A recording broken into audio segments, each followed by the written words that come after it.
બનાસકાંઠા જિલ્લા વિભાજન બાદ ધાનેરાને બનાસકાંઠામાં જ રાખવાની માંગ સાથે છેડાયેલો વિરોધ દિવસે ને દિવસે ઉગ્ર બની રહ્યો છે।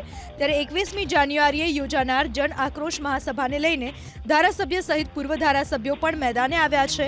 સોશિયલ મીડિયાના માધ્યમથી ધારાસભ્ય માવજીભાઈ દેસાઈ, પૂર્વ ધારાસભ્ય મફતલાલ પુરોહિત અને નાથાભાઈ પટેલે લોકોને જન આક્રોશ મહાસભામાં ઉપસ્થિત રહેવા આમંત્રણ પાઠવ્યું।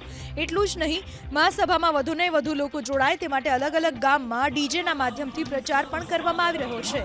સાથે જ ગામના આગેવાનો બેઠક કરી લોકોને આંદોલનમાં જોડવાના પ્રયાસ કરી રહ્યા છે। ધાનેરા હિતરક્ષક સમિતિ અને આપણે સૌએ સાથે મળી અને જે નક્કી કર્યું છે કે 21 તારીખ અને જાન્યુઆરી